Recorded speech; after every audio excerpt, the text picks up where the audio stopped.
इसको एक बार पढ़ा और तरीके से पढ़ा और अच्छे से पढ़ा, ठीक है? तो यहाँ पर क्या करने की ज़रूरत है? सिर्फ़ और सिर्फ़ 2 चीज़ें करनी हैं। जो मैं आपको क्लास पढ़ा रहा हूँ, आप वो कर लीजिए और उसके साथ में आपका जो पीवाईक्यू है मेरे भाई, जो बुक्स से हम दे रहे हैं, वो कर लीजिए। अगर आप मेरे भाई इतना कर लेते हैं, भविष्य में आपको कोई यूट्यूब की सीरीज़ आपको देखने की ज़रूरत नहीं है, ठीक है? कोई मेरे भाई आपको टॉप क्वेश्चन, फॉप क्वेश्चन कुछ भी आपको देखने की ज़रूरत नहीं है। कोई मेरे भाई आपको मैराथन देखने की ज़रूरत नहीं है, ठीक है? कोई आपको मेरे भाई यहाँ पर मेंस का बैच लेने का ज़रूरत नहीं है, ठीक है? कोई आपको मेरे भाई यहाँ पर जीवन में कोई दूसरा काम कुछ भी करने की ज़रूरत नहीं है। कोई कुछ भी करने की ज़रूरत नहीं है मतलब नहीं है। मैं आपको इतना गारंटी देता हूँ। मैंने जो यहाँ पर आपकी क्लास करा दी और जो आपके पीवाईक्यू किताब वाले हो गए, अगर आप इसी को 2 से 3 बार कर लेते हैं, आपको गणित में कुछ भी करने की ज़रूरत नहीं है। हमारे पापा सिर्फ़ एक ही बात कहते हैं, सस्ता रोए बार-बार, महँगा रोए एक बार, ठीक है? अगर यहाँ पर जैसे मानो मैं बॉटल पानी की लेकर के आऊँ और बार-बार सस्ती बॉटल लेकर आऊँ, तो मुझे बार-बार खरीदना पड़ेगा, बार-बार पैसा वेस्ट होगा। इससे बढ़िया थोड़ा पैसा लगा कर के एक ही बार एक अच्छी चीज़ क्यों ना खरीद लें। तो वैसे ही है कि हर बार छोटे-छोटे मैराथन के चक्कर में रहो, छोटी-छोटी वीडियो के चक्कर में रहो, कभी वो मास्टर का वो वीडियो देख लेते हैं, कभी यहाँ पर वो वाला वीडियो देख लेते हैं, कभी इनकी मैराथन से देख लेते हैं। देखिए, इतना आपको भी बात पता है कि आप यहाँ पर जब तक पूरा बढ़िया तरीके से ये मैथ स्पेशल नहीं पढ़ेंगे, आप पूरा-पूरा ये कंप्लीट मैथ्स नहीं पढ़ेंगे, ठीक है? आपका मेरे भाई किसी भी गवर्नमेंट एग्ज़ाम में सिलेक्शन नहीं हो सकता है। किसी भी गवर्नमेंट एग्ज़ाम में नहीं होता है। मैराथन जो होते हैं यूट्यूब के या जो बाकी सीरीज़ होती हैं, वो उसको रिवाइज़ करवाने में मदद करती है, ठीक है? जैसे मैं दफ्तर सीरीज़ पढ़ा रहा हूँ, उसमें कल एक बच्चे का कमेंट आया कि गुरुजी हम पढ़ रहे हैं वीओडी बैच से, लेकिन यहाँ आते हैं ना तो नया वाला क्वेश्चन सारा का सारा रिवाइज़ हो जाता है मेरा। तो रिवीज़न के लिए वो ज़रूरी है, ठीक है? लेकिन जब बात पढ़ने की आती है, तो पढ़ने का मतलब जड़ों को मजबूत करना होता है और जड़ों को मजबूत करने के लिए एक टाइप के कितने क्वेश्चन्स होते हैं, वो सारा समझना पड़ेगा। अब आप सोचिए यहाँ पर हम डेढ़ घंटा खाली आपको कॉइन पढ़ाएँ, ल लेकिन अगर मान लीजिए कोई एक वीडियो होती, उसमें डेढ़ घंटा में पूरा रेशियो खत्म होता, फ़र्क नहीं है कि नहीं है?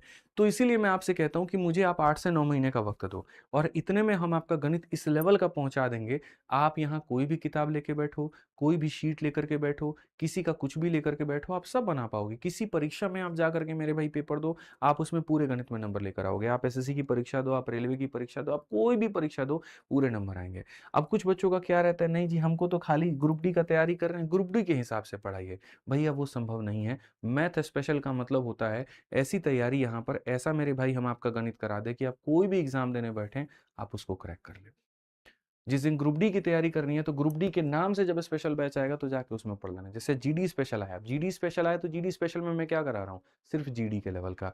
यूपी स्पेशल आया, तो क्या हो रहा है? यूपी स्पेशल लेवल का। लेकिन जब हम मैथ स्पेशल की बात करते हैं, तो मैथ स्पेशल का मतलब होता है कि यहाँ सारे एग्ज़ाम्स आपके कवर हो जाएँ। आप जो दे रहे हैं और फ़ायदा भी वही है। आप मान लीजिए आज एसएससी की तैयारी कर रहे हैं, रेलवे का फॉर्म आया भरे उसमें निकाल दें। रेलवे की तैयारी कर रहे हैं एसएससी का है उसमें निकाल दें। सीजीएल की कर रहे हैं सीपीओ निकाल दें। तो 10 बार ना पढ़ना पड़े, 10 जगह से ना पढ़ना पड़े। इतना भटकाव एक एस्पिरेंट के जीवन में हो जाता है। कूद के यहाँ पे, कूद के वहाँ पे, कूद के वहाँ पे, कूद के वहाँ पे। वो छोड़ो एक ही टीचर के 2-2 अलग-अलग, 3-3 अलग-अलग बैच। कभी यहाँ जी आइए यहाँ प्री में, फिर आइए यहाँ मेंस में, फिर क्रैश कोर्स में आइए, फिर प्रैक्टिस बैच में आइए। भाई इतना कुछ भी करने की ज़रूरत नहीं है। तुम खाली मेरा इतना फ़ॉलो करो, काम तुम्हारा खत्म हो जाएगा। जब मैं मेहनत कर रहा हूँ पीछे, मैं खुश खुद को क्वेश्चंस लेकर के आ रहा हूँ। आप देखो ना यहाँ पर, आज पूरे यूट्यूब पर एक भी बच्चा ऐसा नहीं मिला जो इस क्वेश्चन को यहाँ ट्राई करके दिखा दे। पूरे यूट्यूब पर एक भी बच्चा नहीं है जो इस क्वेश्चन को आंसर बना के दिखा दे। एक भी बच्चा मुझे नहीं मिला है, सोचिए। हम लोग कर रहे हैं ना, रेलेवेंट क्वेश्चन कर रहे हैं, उसमें क्या इरेलीवेंट है? कोई मुझे ये बता दे कि कौन ऐसी चीज़ है जो इरेलीवेंट है? क्या ये सवाल नहीं पूछ सकता है तुम्हारे पेपर में कि ये सिक्के हैं, इनकी संख्या 3 लगातार जो कंसेक्यूटिव है, ऑड प्राइम नंबर है यहाँ पे और वैल्यू हमारी इतनी है, बता दो। पूछ सकता है कि नहीं पूछ सकता है? तो जब पूछ सकता है तो इरेलीवेंट क्या हुआ? इरेलीवेंट वो होता ना जब मैं तुमसे यहाँ पर ये कहता कि देखो, एक ऐसा फिगर है तुम्हारे आगे, इसके अंदर मैं यहाँ कट मार दिए, यहाँ पर ऐसे कट मार दिए और यहाँ पर ऐसे कट मार दिए, कुछ ऐसा करके कुछ फालतू का क्वेश्चन हम पूछते। तो वो इर्रेलेवेंट होता है। इसमें इर्रेलेवेंसी की तो कहीं कोई बात ही नहीं है। बहुत तरीके से है। हाँ, आपका दिमाग यहाँ कहाँ तक जाएगा, कैसे जाएगा वो मैं सिखाऊँगा, मैं बताऊँगा।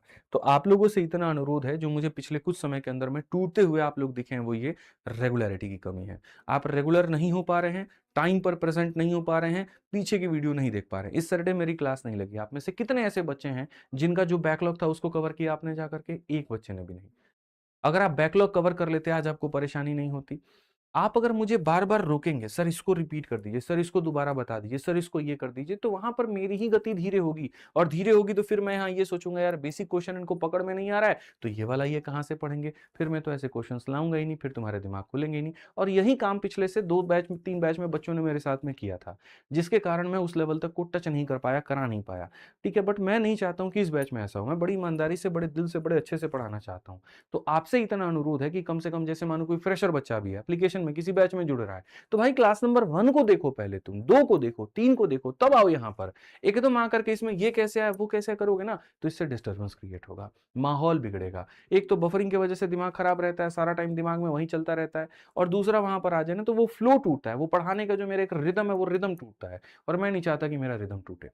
रिदम में जितना रहूँगा, ठोक करके, खींच करके पढ़ाऊँगा, मल्टीपल मेथड्स बताऊँगा, इस बात को ध्यान रखो। तो रिदम में मैं और आप कैसे आ सकते हैं? आप अपना होमवर्क करके आइए बेस्ट यहाँ पर और मैं मेरे भाई यहाँ पर अपनी तरफ से अपना होमवर्क करके आऊँ, सिंपल सी बात है। फिर उसके बाद जो कॉम्बिनेशन बनेगा वो डेडली होगा। दोनों में किसी एक का तार टूटा, तो वहाँ पर वो क्लास बेकार जाएगी, तो हम लोगों को वो नहीं करना है, ठीक है? और फिर से बात कहूँगा, घूम फिर करके तुम कहीं पर भी रहोगे, आओगे यहीं पर और इसी बैच में आकर के इसी को तुम्हें कंप्लीट करना पड़ेगा। तुम अगर भविष्य में भी ये सोच लो वो मैराथन से कंप्लीट कर लेना तो रिवीजन हो सकता है। मेरे भाई कंप्लीट नहीं। सबसे अच्छी बात क्या है? आस-पास कोई पेपर है, दूर-दूर तक नहीं है। अच्छा खासा हमारे पास में सभी पेपर को लेकर के समय है। तो जब समय है तो तैयारी अभी से करें ना।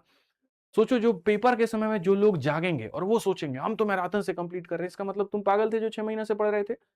पागल ही थे तुम। सोचो 6 महीने 8 महीने से जब आप पढ़ रहे हो, आप अभी से तैयारी कर रहे हो और उस समय के समय कोई बच्चा जा करके सोचे हमारा नहीं होगा तो किसका होगा? तो मतलब आप पागल हो। तो वही बात है, आप अभी से मेहनत करो, आपकी मेहनत रंग लाएगी, आपके पेपर में नंबर पूरे आएँगे, आपका गणित में पूरा स्कोर आएगा। ठीक है? बस इतना, जो मैं पढ़ा रहा हूँ वो और पीवाईक्यू से अपनी प्रैक्टिस। 2 चीज़ें करनी है, काम खत्म और कुछ नहीं करना।